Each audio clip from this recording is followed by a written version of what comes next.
Desde criança, minha irmã fazia de tudo para me sabotar. Ela simplesmente vivia em uma competição imaginária contra mim. Eu me casei no local dos meus sonhos, mas minha irmã ainda assim conseguiu arruinar a lua de mel ao se declarar grávida do meu marido, e eu tive que descobrir a verdade para provar que a vida inteira de manipulações dela era uma mentira. Minha irmã sempre fez questão de que eu soubesse que era a segunda melhor. Não era a típica rivalidade entre irmãos, mas algo frio, proposital, que corroía a alma. Quando tínhamos 11 anos, as duas em uma peça de teatro da escola, ela cortou meu figurino 1 hora antes do espetáculo. Eu entrei no palco com um vestido desfiado e ouvi os murmúrios da plateia. Meus pais me disseram para ser mais cuidadosa. Eles assistiram ao monólogo dela com atenção total, mas saíram antes de eu subir no palco. As únicas pessoas que ficaram foram meus avós, apertando os olhos para a antiga filmadora, determinados a registrar os momentos que meus pais não se importaram em ver. No ensino médio, a sabotagem dela amadureceu. Marcos, minha paixão de longa data, se tornou o novo interesse dela, exatamente 3 dias depois de começarmos a namorar. 2 semanas depois, eu os peguei se beijando no carro dele. Ela apenas sorriu e disse: "Posso fazer alguma coisa se os garotos me preferem?" Meus pais me acusaram de exagerar. No último ano, eu consegui um estágio competitivo no jornal Chicago Tribune. Era a única vaga oferecida a estudantes do ensino médio. Eu anunciei a novidade no jantar, radiante. Ela começou a chorar, soluçando alto, dizendo que eu sabia que ela sempre sonhou com jornalismo. Ela nunca tinha mencionado jornalismo antes daquela noite. Na manhã seguinte, ela ligou para o Tribune alegando que eu tinha plagiado meus textos de amostra. Eles revogaram a oferta. A resposta da minha mãe foi: "Você deveria ter deixado ela se candidatar também." Isso virou um padrão. Minhas vitórias se transformavam nas tragédias dela. Meus hobbies viravam as obsessões dela. Meus amigos, os aliados dela. Ela era encantadora, mais bonita, manipuladora. E meus pais, sempre deslumbrados, faziam questão de que eu soubesse de que lado eles estavam. Há 5 meses, eu fiquei noiva do David. Depois de anos de pouco contato com ela, eu pensei que, talvez, a distância finalmente tivesse suavizado as coisas. Ela me abraçou no jantar de anúncio do noivado. Até me disse que o David tinha sorte de me ter. Esse deveria ter sido meu primeiro sinal de alerta. 8 semanas depois, ela ficou noiva de um cara que conhecia há 3 meses. No chá de bebê de uma prima, ela me puxou de lado. O rosto dela tinha aquela máscara que eu conhecia tão bem. Agradável por fora, veneno por baixo. Ela queria que eu fosse a primeira a saber que ela tinha reservado o Whitmore Estate para o casamento. O Whitmore Estate, onde nossos avós se casaram. Onde minha avó me disse que um dia dançaria no meu casamento. Onde eu brincava de casamento desde os 5 anos. O lugar de que eu tinha mostrado fotos para ela poucas semanas antes. Eu disse a ela que aquele era o meu local. Ela sorriu, inclinou a cabeça e disse: "Você ainda não tinha reservado. Quem chega primeiro, se serve primeiro. Além disso, a vovó já morreu. Ela não vai saber." Eu não gritei. Não fiz um escândalo. Fui para casa e passei 3 dias estudando o sistema de reservas online do Whitmore. Eles estavam totalmente reservados por 18 meses, exceto por uma data, um sábado perfeito, 4 semanas antes do casamento dela. Eu reservei. Quando ela descobriu, a reação foi nuclear. Mensagens de voz cheias de gritos, textos raivosos. "Você está roubando meu momento." Meus pais dirigiram por 2 horas para me fazer voltar a ter bom senso. Ofereceram $30.000 para eu mudar o local. Eles nunca tinham oferecido 1 centavo para o meu casamento antes. Eu disse a eles que, se não podiam me apoiar, não estavam convidados. Bloqueei todos eles. Meu avô me levou ao altar. Eu usei as pérolas da vovó. O Whitmore Estate nunca tinha visto um casamento mais bonito. Minha irmã mudou de local. Para um country club, ouvi dizer. 2 semanas depois, eu ainda estava curtindo a felicidade de recém-casada quando meu telefone tocou. Era ela soluçando. Não eram as lágrimas de crocodilo de sempre. Era um choro cru, desesperado. O noivo dela a tinha deixado. Ela estava grávida, sozinha, e eu era a única família que lhe restava. Eu deveria ter desligado, mas concordei em encontrá-la. Ela já estava no café, curvada sobre documentos legais, papéis de custódia e tutela preenchidos com o meu nome. Ela queria que eu ficasse com o bebê. Eu perguntei por que ela pensou que eu criaria o filho dela depois de tudo. Ela me olhou, nos olhos, a voz fria. "Porque é do David." Tudo congelou. 3 meses antes, no fim de semana em que eu estive em Denver, ela tinha dito a ele que eu estava traindo. "Ele precisava de consolo", ela disse. "E eu sempre fui melhor nisso do que você." Eu encarei os papéis de custódia. Minha aliança de casamento refletindo a luz da tarde do café. Minha vida virou de ponta cabeça. Eu disse a ela para ir embora. Ela agarrou meu pulso com hematomas visíveis nos braços dela. Eu me soltei, derramando meu café sobre os documentos. Ela mandou uma mensagem para alguém rapidamente antes de virar o telefone para longe. Eu dei uma olhada. Ela sabe. A senhora Chen, a idosa dona do café, correu com toalhas, sussurrou para mim. "O David esteve aqui ontem, chorando." O rosto da minha irmã endureceu. Eu tinha 2 opções. Ir embora e deixar que ela contasse a versão dela, ou ficar e descobrir o que realmente tinha acontecido. Eu fiquei. O nome de David vibrava repetidamente no telefone dela. Ela ignorou. Começou a contar uma história chorosa sobre solidão e erros. Eu a interrompi. A verdade ou eu vou embora. Ela abandonou a atuação. Tudo bem. Estou transando com ele desde a sua festa de noivado. 5 meses. 5 meses dele voltando pra casa pra mim com o cheiro dela ainda nele. Eu me mantive impassível. Ela deletou fotos freneticamente. Eu me joguei e peguei o telefone dela. Nós brigamos. A senhora Chen interveio. Eu acabei ficando com o chaveiro dela. 10 minutos depois, meu telefone explodiu. Mensagens de amigos perguntando se eu tinha traído o David. Se era verdade que ele me deixou por causa de Denver. Ela já estava distorcendo tudo. Minha melhor amiga, Megan, ligou. Sua irmã está dizendo a todos que você abandonou o David. De volta ao café, tirei um print da mensagem dela. Ela sabe, com a data e hora, do funeral da minha avó. Ela estava planejando isso durante o nosso luto. Depois, uma ligação da mãe de David. Precisamos conversar sobre o bebê. Nossa família não abandona o sangue. Eu dirigi para casa. David estava fazendo uma mala. Ela disse que você traiu. Ele falou com os olhos no chão. O hotel confirmou que você trocou de quarto. Eu tinha trocado por causa de uma obra. Ele não me olhava. Eu peguei o telefone dele. Mensagens dela de meses atrás. Ela parece distante ultimamente. Você merece coisa melhor. Meu telefone vibrou de novo. Um grupo no Facebook apoiando David na traição. 43 amigos em comum já tinham sido adicionados. Fui para o trabalho na manhã seguinte e achei meu chefe estranhamente frio. Sua irmã almoçou comigo na semana passada. Ela está preocupada com sua saúde mental. Meu terapeuta. Me desculpe, Dr. Martinez disse. Sua irmã foi minha paciente primeiro. Naquela noite, usei o chaveiro dela. Entrei no apartamento dela enquanto ela estava fora. O quarto dela revelou tudo. Aplicativos de controle de fertilidade de 6 meses atrás. Ela estava mirando no David muito antes de Denver. Megan mandou uma mensagem dizendo que ela sabia das minhas datas em Denver. Perguntou no jantar de aniversário da minha mãe. Jake, o melhor amigo de David, ligou. Ela apareceu na noite de pôquer de lingerie. Disse que tinha esquecido as chaves, mas eu a vi pegar a correspondência com as chaves minutos antes. Ela tinha mentido de novo. Jake me apoiou, enviou fotos. A roupa dela foi proposital. Ela não tinha esquecido as chaves. Megan a confrontou e viu o verdadeiro rosto dela, aquele que ela escondia atrás das lágrimas. Cruel, calculista. Isso não foi um acidente. Foi uma campanha. Eu sentei no meu carro naquela noite, com as provas empilhadas no banco do passageiro. Prints, datas e horas, mensagens, fotos. Dessa vez, eu não era a irmã mais nova cega e manipulada. Eu estava montando um caso. Naquela noite, minha irmã postou fotos do ultrassom com uma legenda que me deu arrepios. Algumas tias estão destinadas a serem mamães. Ela me marcou. A data e hora no ultrassom provavam que a concepção foi durante minha viagem a Denver. Ela tinha documentado sua própria linha do tempo de mentiras.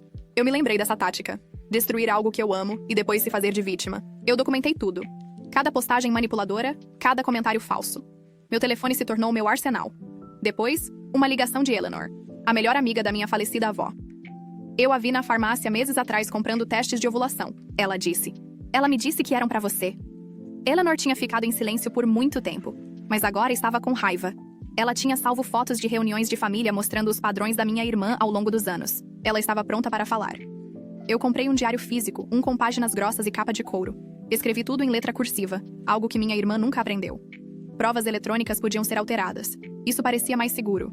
Tentei registrar uma denúncia por assédio. A polícia deu de ombros. Disputa familiar. Sem dano físico, não era da jurisdição deles. Mesmo assim, isso se somou ao meu rastro de evidências. Então a irmã de David, Sarah, me mandou uma mensagem. Ela tentou seduzir meu marido também. Eu tenho as mensagens. Sarah acreditou em mim.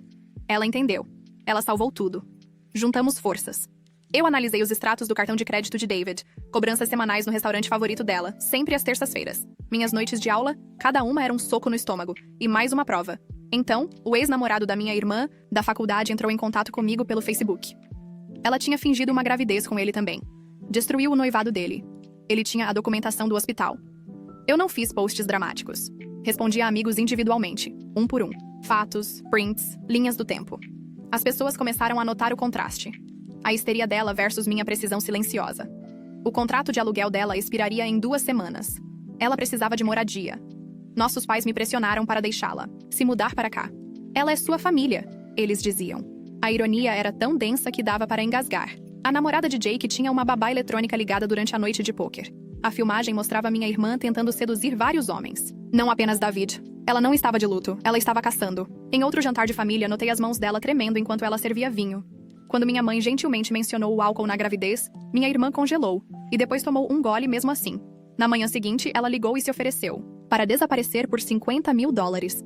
Só me ajude a recomeçar em outro lugar, ela disse. Eu gravei a ligação. As rachaduras se espalharam rápido. Em um restaurante de sushi, ela comeu atum cru e depois reclamou de enjoo matinal. Meu pai levantou a sobrancelha. A dúvida finalmente começou a se infiltrar. Eu fiz uma busca reversa nas fotos da gravidez dela. Elas pertenciam a uma blogueira, de fertilidade australiana. As mesmas poses, as mesmas legendas. De 2 anos atrás. A história dela estava desmoronando. Ela só tinha nossos pais e 3 amigos leais ainda comprando as mentiras dela. Todo mundo já tinha começado a juntar as peças. Então eu encontrei o diário de David na nossa caixa de armazenamento. As anotações dele mostravam culpa, confusão. Ele até suspeitou que ela o drogou na primeira noite. Ele não conseguia se lembrar como chegou na casa dela. Não conseguia se lembrar de ter dito sim. As implicações me deram calafrios. Megan me ligou chorando. Minha irmã ameaçou expor o caso do marido de Megan se ela não cortasse o contato comigo. Megan se manteve firme. O casamento dela sobreviveu à tempestade e nossa amizade se fortaleceu. Durante tudo, eu me mantive fiel à verdade, sem embelezamentos, sem mentiras. O contraste entre nós era claro. Depois veio o supermercado. Ela me viu. Gritou como uma banshee. Alegou que eu a tinha abandonado enquanto ela carregava meu bebê. Ela começou a puxar coisas do meu carrinho, jogando-as pelo corredor. A segurança interveio. O gerente me ofereceu a gravação. Cada segundo, capturado em alta definição. O colapso dela não era mais apenas um assunto de família. Agora era público. O grupo de conversa da família de Davy explodiu. A mãe dele ainda se agarrava às mentiras da minha irmã. Mas Sarah, bendita seja, pediu os registros pré-natais. Não havia nenhum. O silêncio era devastador. 3 amigos criaram um grupo privado para dissecar a linha do tempo da concepção dela. Matemática não mente. A história dela não se encaixava. Eleanor mobilizou o centro de idosos como um pequeno exército de cabelos grisalhos. 6 mulheres que conheciam nossa família por décadas se apresentaram com memórias, fotos, histórias, todas confirmando a mesma verdade. Eu tinha sido o alvo por anos. Confrontei David no hotel dele. Ela te drogou? Perguntei. Ele desabou. Eu não me lembro de ter chegado lá. Eu pensei que talvez estivesse bêbado. Mas não faz sentido. Eu me mantive firme o suficiente para gravar a declaração dele. Eu não precisava de vingança. Eu precisava de fatos. Um por um, antigos aliados dela começaram a mandar mensagens de desculpas. Eles acreditaram nela porque ela era encantadora, bonita, persuasiva. Agora, eles viam o padrão. Eles me ofereceram ajuda. Indicações para advogados, moradia, apoio. A gravidez falsa dela se tornou impossível de manter. As pessoas começaram a pedir prova médica. As histórias dela se desenrolaram mais rápido do que ela conseguia inventar. As últimas poucas pessoas leais a ela se agarraram à negação, mas o resto, eles finalmente a estavam enxergando. Então veio a prova final. O ex-namorado dela da faculdade enviou os registros do hospital. A gravidez falsa anterior tinha seguido exatamente o mesmo padrão. Eu pedi um exame para David. Ele estava limpo. Mas os médicos sinalizaram algo perturbador. Múltiplas assinaturas de DNA. Ela tinha estado com outros. Ele era apenas um de muitos. Apenas o mais útil. Sarah organizou uma intervenção familiar. 8 parentes armados com linhas do tempo e prints. Minha irmã tentou alegar que tudo era Photoshop. Nosso primo expert em tecnologia puxou os metadados e provou que cada imagem era autêntica. A defesa dela desmoronou. Nossos pais a viram bebendo vinho de novo naquela noite. Viram o estômago dela ainda reto. O rosto da minha mãe ficou branco. Meu pai não disse nada. Meu chefe me chamou no escritório dele. Eu te devo um pedido de desculpas, ele disse. Sua irmã mentiu. Nós vamos te apoiar no que você precisar. A história dela sobre prescrições pré-natais. A farmácia confirmou que ela nunca pegou nenhuma. Apenas kits de ovulação, sem vitaminas, sem exames, nada. O contrato de aluguel dela expirou no dia seguinte. Nossos pais se recusaram a ser fiadores de um novo. Ela estava em espiral. Naquela noite na casa dos nossos pais, a máscara caiu completamente. Ela gritou, cuspiu, se descontrolou, atirou insultos, alegou que todos nós éramos contra ela, e pela primeira vez, todos viram a verdade. A raiva que ela liberou naquela noite não era tristeza ou arrependimento. Era fúria por perder o controle. Por décadas, ela usou o charme e a pena como armas. Agora que isso estava falhando, a verdadeira ela emergiu. Ela me chamou de todos, os nomes que conseguia pensar. Me disse que eu era indesejável, que eu sempre seria a segunda melhor. Eu não me mexi. Simplesmente gravei tudo, calma, centrada. Ela estava descontrolada, e eu queria que o mundo visse. Pela primeira vez, a balança tinha mudado. Um por um, os poucos aliados dela que restavam analisaram as provas. Eles ouviram os áudios, assistiram à gravação do supermercado, leram os depoimentos de amigos, família, as anotações do diário de Davy. A ilusão se desfez. Até a amiga mais devota dela, Claire, me mandou uma mensagem. Eu sinto muito. Eu não vi antes, mas vejo agora. O momento era irreversível. Eu conhecia minha irmã, no entanto. Ela nunca iria embora em silêncio. Ela propôs um acordo. Ela admitiria ter fingido a gravidez se eu não processasse David. Ela não se importava com ele. Não de verdade. Ela só não queria consequências legais. Eu concordei, mas pude ver nos olhos dela. Ela estava planejando algo. À meia-noite, ela postou: "Tragicamente perdi o bebê. Orações são bem-vindas. Estou de luto em silêncio." A legenda de um ultrassom preto e branco que ela já tinha roubado de uma blogueira. A comunidade não acreditou. Não mais. Os comentários foram brutais. Onde está o seu atestado de alta hospitalar? Por que você está postando um ultrassom de 2 anos atrás? Por que sua data de parto mudou 3 vezes? Ela tinha perdido o controle da narrativa. Até estranhos estavam a desmascarando. Então, o proprietário do imóvel dela postou um aviso de despejo por assédio e múltiplas reclamações de inquilinos. Ela tinha sido hostil com os vizinhos por meses. O comportamento dela não estava mais isolado na família. As consequências tinham se expandido para além do nosso círculo. E ainda assim, ela continuou tentando. Ela mandou mensagens para ex-namorados, primos distantes, amigos com quem não falava há anos, alegando que estava sendo vítima de uma armação, implorando para que a defendessem. Eles não responderam. Em um jantar de aniversário para a filha, de um primo, ela apareceu sem ser convidada, chorou na frente das crianças, disse que eu tinha roubado a vida dela. Eu não reagi. Fui embora sem dizer uma palavra. Mais tarde naquela noite, recebi uma mensagem anônima pelo Instagram. Um print da conta privada dela, onde ela se gabava de ter manipulado todos, onde ela me chamava de patética e zombava da consciência frágil de David. Mais evidências. Eu compilei tudo. Entreguei ao meu advogado, não para difamação ainda, mas para estabelecer um registro caso ela tentasse algo pior. David começou a fazer terapia, sessões semanais. Ele parecia vazio, mas comprometido. Ele se desculpou de novo, e de novo, e de novo. Eu não estava pronta para perdoá-lo, mas eu acreditava que ele tinha sido manipulado, talvez até drogado. As lacunas na memória dele eram reais. A vergonha, dele também. Sarah ficou ao meu lado. Ela coordenou uma pasta digital de cada depoimento, foto, data e hora que tínhamos. Nosso primo, o talentoso com tecnologia, montou um arquivo privado na nuvem com acesso restrito e backups criptografados. Nós não iríamos deixar a verdade ser apagada. Então veio o desvendamento final. As mulheres do centro de idosos se encontraram com uma jornalista local, uma mulher que tinha ouvido rumores sobre nossa família por anos. Ela começou a compilar um perfil sobre abuso familiar e cumplicidade geracional. Minha irmã ficou sabendo e entrou em pânico. Ela apareceu no centro de idosos gritando com Eleanor e as amigas dela. Ameaçou processá-las. Uma das assistentes gravou a cena inteira. Acabou sendo exibida em um segmento sobre toxicidade familiar e manipulação emocional. A voz dela era inconfundível, descontrolada e cruel. A reação foi rápida. Os amigos dela que restavam a bloquearam. A empregadora dela, que tinha ignorado o comportamento anterior, a suspendeu indefinidamente. Até nossos pais pararam de defendê-la.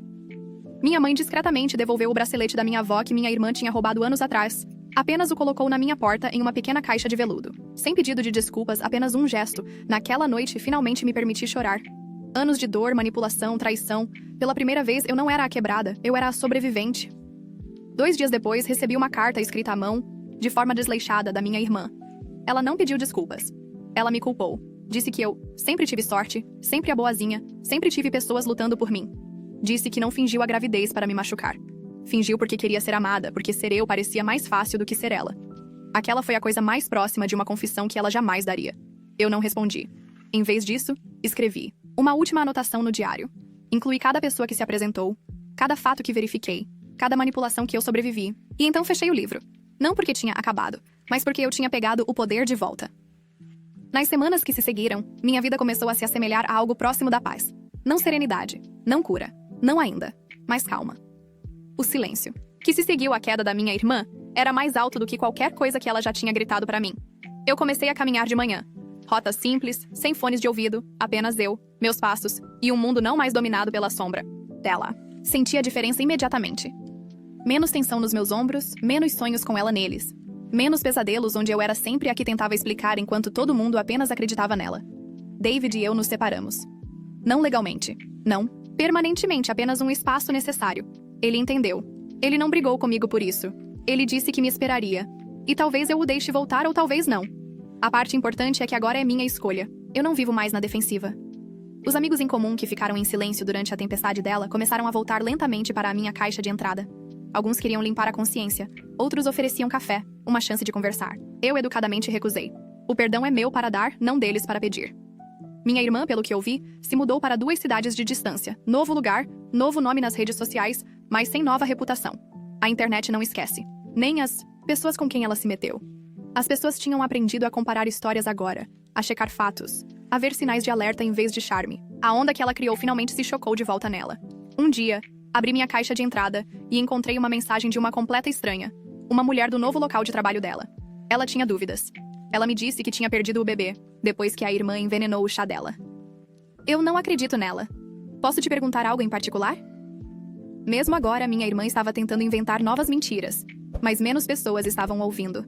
Eu respondi simplesmente: você não está louca e você não está sozinha.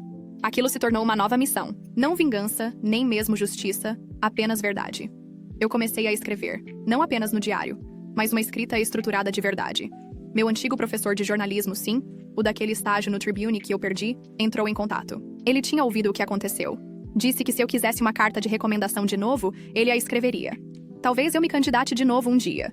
Eu reli aquela última anotação no diário em um sábado chuvoso. Ele está cheio de dor, mas também de crescimento. Determinação. A prova de uma mulher que suportou a pior traição imaginável.